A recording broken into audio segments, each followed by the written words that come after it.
मिलारेपा का जन्म तिब्बत के सुंदर देश में हुआ था, जो अपनी शानदार पहाड़ों और शांत घाटियों के लिए जाना जाता है। शुरुआत में उनका एक खुशहाल परिवार था, जो उनके माता पिता और रिश्तेदारों की गर्माहट और प्यार से घिरा हुआ था। उनके पिता एक सफल व्यापारी थे, जो उनके गांव में बहुत सम्मानित थे, और मिलारेपा की एक छोटी बहन थी जिससे वह बहुत प्यार करते थे और उसकी रक्षा करते थे। लेकिन जीवन जल्दी बदल सकता है, अक्सर उन तरीकों से जिनकी हम उम्मीद नहीं करते हैं। जब मिलारेपा अभी छोटे थे, तभी उनके पिता बीमार हो गए और उनका देहांत हो गया, जिससे उनके जीवन में एक ऐसा खालीपन आ गया जिसे भरना मुश्किल था। अपने पिता की मृत्यु के बाद मिलारेपा, उनकी बहन और उनकी मां के लिए जीवन बहुत कठिन हो गया। उन्हें कई चुनौतियों और कठिनाइयों का सामना करना पड़ा। लालची रिश्तेदारों ने उनका घर और उनकी अधिकांश संपत्ति छीन ली। उनकी दुर्दशा के प्रति कोई दया नहीं दिखाई। उनके पास लगभग कुछ भी नहीं बचा था। एक ऐसी दुनिया में गुजारा करने के लिए संघर्ष कर रहे थे जो अचानक बहुत कठोर लग रही थी। मिलारेपा के परिवार को जीवित रहने के लिए बहुत मेहनत करनी पड़ती थी। सुबह से शाम तक खेतों में काम करना पड़ता था। भले ही वे गरीब थे, मिलारेपा की माँ उनसे बहुत प्यार करती थी, हमेशा उन्हें स्नेह और देखभाल दिखाती थी। वह चाहती थीं कि वह मजबूत बने, अपनी परिस्थितियों से ऊपर उठे और उनसे हार न माने। वह चाहती थीं कि वह जो सही है उसके लिए लड़ने में सक्षम हो, अन्याय और क्रूरता के खिलाफ खड़ा हो। इसलिए उन्होंने उसे उस समय के शक्तिशाली जादू को सीखने के लिए प्रेनकरेज्ड करते हुए, यह विश्वास करते हुए कि यह उसे वह शक्ति और उपकरण देगा जो उसे चाहिए। मिलारेपा एक तेज सीखने वाले थे। उन्होंने प्राचीन कलाओं और प्रथाओं में जल्दी से महारत हासिल कर ली। वह जादू में बहुत कुशल हो गया। उसकी क्षमताएं दिन ब दिन मजबूत होती गईं। उसने अपने परिवार के साथ इतनी क्रूरता करने वाले रिश्तेदारों से बदला लेने के लिए अपनी शक्तियों का इस्तेमाल किया। अपने दर्द और क्रोध को अपने जादू में बदल दिया। वह चाहते थे कि वे वही दर्द महसूस करें जो उन्होंने उसे और उसकी मां को दिया था, उस पीड़ा को समझें जो उन्होंने दी थी। लेकिन जैसे जैसे वह बड़ा होता गया, मिलारेपा ने अपने कार्यों और अपने द्वारा लिए गए मार्ग पर विचार करना शुरू कर दिया।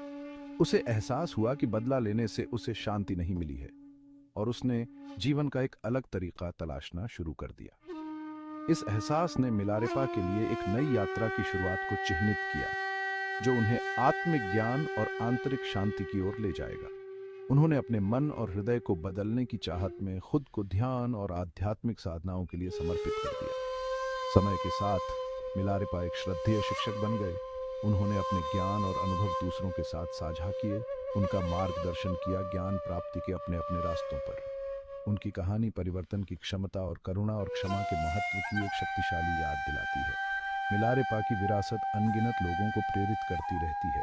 हमें याद दिलाती है कि बड़ी पीड़ा का सामना करने पर भी हम ऊपर उठने और अर्थ और उद्देश्य का जीवन बनाने का रास्ता खोज सकते हैं। मिलारेपा का जादू शक्तिशाली था, लेकिन यह एक काला जादू था। यह एक ऐसी शक्ति थी जो उनकी आत्मा के सबसे गहरे हिस्सों से निकलती थी। एक ऐसी जगह जहां क्रोध और दुख आपस में जुड़े हुए थे। यह क्रोध और बदला लेने की इच्छा से प्रेरित था। यह क्रोध वर्षों से उसके भीतर पनप रहा था, जब से दुखद घटनाओं ने उसके परिवार को तोड़ दिया था। उसने अपनी शक्तियों का इस्तेमाल उन लोगों को नुकसान पहुंचाने के लिए किया जिन्हें वह अपनी पीड़ा के लिए जिम्मेदार मानता था। ग्रामीण, जो कभी उसके पड़ोसी थे, अब उसके क्रोध का निशाना बन गए। उनका जीवन प्रतिशोध की उसकी अथक खोज से उलट गया। उसने उनके घरों पर तूफान ला दिए और उनकी फसलों को मुरझा दिया। कभी उपजाऊ भूमि बंजर हो गई, और जो लोग कभी फले फूले थे, अब जीवित रहने के लिए संघर्ष कर रहे थे। पहले तो मिलारेपा को विजय का अनुभव हुआ। उनकी पीड़ा को देखकर उसकी हरकतें सही साबित होती दिखीं, जिससे उसे न्याय का क्षणिक बोध हुआ। उसे विश्वास था कि वह वापस लड़कर सही कर रहा है। अपने मन में वह एक योद्धा था। अपने परिवार के साथ हुए अन्याय का बदला ले रहा था।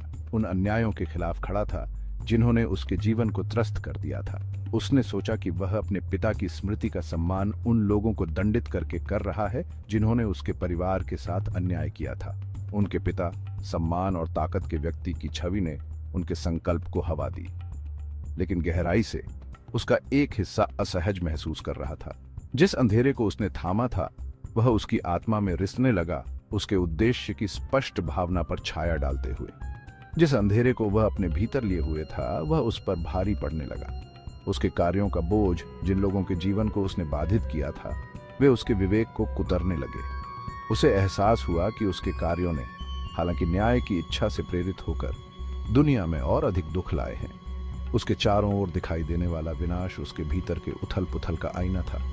जो दर्द उसने दिया था वह उसका अपना दर्द कम नहीं करता था, इसके बजाय इसने उसके दुख को और बढ़ा दिया। उसके पहले से ही भारी दिल में पछतावे की परतें जुड़ गईं।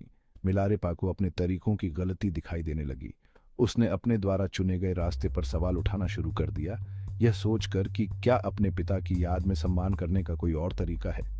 वह समझ गया था कि बदला, भले ही उचित ही क्यों न हो, केवल दर्द और घृणा के चक्र को कायम रखता है। प्रतिशोध की जंजीरों ने उसे उतनी ही कसकर बांध दिया जितना उसके दुश्मनों ने। वह अच्छाई के रास्ते से बहुत दूर भटक गया था। उसके सामने चौराहा एक विकल्प का प्रतिनिधित्व करता था, अंधेरे रास्ते पर चलते रहना या मोचन की तलाश करना। वह जानता था कि उसे एक बेहतर रास्ता खोजने की जरूरत है। एक नए दिन की शुरुआत अपने साथ बदलाव का वादा लेकर आई, अपने द्वारा किए गए गलत कामों के लिए ठीक होने और क्षमा मांगने का मौका। पछतावे से त्रस्त मिलारेपा ने एक ऐसे गुरु की तलाश की जो उनका मार्गदर्शन प्रकाश की ओर कर सके। उसने मारपा द ट्रांसलेटर नामक एक बुद्धिमान और दयालु लामा के किस्से सुने थे। लोगों ने कहा कि मारपा के पास बहुत ज्ञान और आध्यात्मिक शक्ति थी। जब मिलारेपा को मारपा मिले तो उन्होंने अपने सभी गलत कामों को कबूल कर लिया। उसने मारपा को उस दर्द के बारे में बताया जो उसने दिया था और उस अंधेरे के बारे में जो उसने अपने भीतर रखा था। उसने मार्गदर्शन की याचना की, अपने पापों का प्रायश्चित करने और सच्ची शांति पाने के लिए बेताब था। मारपा ने मिलारेपा के भीतर अच्छाई की संभावना देखी। वह जानता था कि क्रोध और चोट की परतों के नीचे एक पवित्र हृदय है। मारपा मिलारेपा को अपना शिष्य बनाने के लिए तैयार हो गए, लेकिन उन्हें कठिन और असंभव प्रतीत होने वाले कार्यों की एक श्रृंखला देने से पहले नहीं। ये कार्य मिलारेपा को दंडित करने के लिए नहीं, बल्कि उन्हें शुद्ध करने के लिए थे। वे उसके अहंकार की दीवारों को तोड़ने और उसके दिल को करुणा के लिए खोलने के लिए डिजाइन किए गए थे। कठिनाई और दृढ़ता के माध्यम से मिलारेपा ज्ञानोदय की ओर अपनी यात्रा शुरू करेंगे। साल बीत गए और मिलारेपा ने लगन से मारपा की शिक्षाओं का पालन किया। उसने खुद को अपने गुरु द्वारा प्रदान किए गए ज्ञान में डुबो दिया। हर पाठ को एक उत्साही दिल और एक अटूट भावना के साथ आत्मसात किया। उन्होंने कठोर ध्यान का अभ्यास किया, कठोर परिस्थितियों को सहन किया और धीरे धीरे अपने अतीत की परतों को बहा दिया। कड़ाके की ठंड और ऊबड़ खाबड़ इलाका उसका साथी बन गया। हर चुनौती उसके आंतरिक परिवर्तन की ओर एक कदम थी। उसका हृदय, जो कभी क्रोध से भरा हुआ था, प्रेम और करुणा से भरने लगा। जो कटुता कभी उसकी आत्मा पर छा जाती थी, उसकी जगह शांति और सभी जीवित प्राणियों के प्रति सहानुभूति की गहरी भावना ने ले ली। एक दिन मारपा ने मिलारेपा को अपने पास बुलाया। जैसे ही मिलारेपा अपने श्रद्धेय शिक्षक के पास पहुंचे, हवा में प्रत्याशा व्याप्त थी, ये समझते हुए कि एक महत्वपूर्ण क्षण निकट है। उसने अपने छात्र से कहा कि समय आ गया है कि वह कैलाश पर्वत की तीर्थ यात्रा पर जाए, जो बौद्धों और हिंदुओं द्वारा समान रूप से पूजनीय एक पवित्र पर्वत है।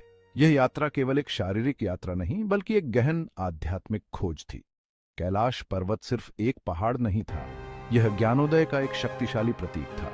इसकी ऊंची चोटियां और रहस्यमय आभा आध्यात्मिक जागृति के अंतिम लक्ष्य और सांसारिक मोहों को त्यागने का प्रतिनिधित्व करती है। यह आध्यात्मिक यात्रा जागृति के मार्ग पर आने वाली चुनौतियों और विजयों का प्रतिनिधित्व करता है। घुमावदार रास्तों पर प्रत्येक कदम उन परीक्षणों और क्लेशों का प्रतीक है जिनका सामना व्यक्ति को ज्ञान प्राप्त करने के लिए करना पड़ता है। मारपा जानते थे कि यह तीर्थ यात्रा मिलारेपा के परिवर्तन की सच्ची परीक्षा होगी। यह एक ऐसी यात्रा थी जो उसे शारीरिक और आध्यात्मिक रूप से उसकी सीमा तक धकेल देती और उसके आंतरिक विकास की गहराई को प्रकट करती। मिलारेपा ने पवित्र पर्वत की ओर आकर्षित महसूस किया। कैलाश पर्वत की पुकार उसके भीतर गहराई से गूंज उठी, जिससे उद्देश्य और नियति की भावना पैदा हुई। वह जानता था कि यह यात्रा चुनौतियों से भरी होगी, लेकिन वह तैयार था। आगे का रास्ता कठिन और दुर्गम था, लेकिन उनकी आत्मा उनके द्वारा की गई शिक्षाओं और आंतरिक शांति से दृढ़ थी। उसने अपने राक्षसों का सामना किया था और मजबूत होकर उभरा था। उसका हृदय नई शांति और दृढ़ संकल्प से भर गया था। उसके अतीत के परीक्षणों ने उसके भीतर एक लचीलापन पैदा कर दिया था, जो उसे आगे की यात्रा के लिए तैयार कर रहा था। वह अपनी तीर्थ यात्रा पर निकल पड़ा। जो भी परीक्षाएं उसका इंतजार कर रही थी, उनका सामना करने के लिए तैयार था। हर कदम के साथ वह अपने गुरु के ज्ञान और अपने स्वयं के परिवर्तन की ताकत को ढोता रहा, पवित्र पर्वत और उसके द्वारा वादा किए गए ज्ञान के करीब जाता रहा।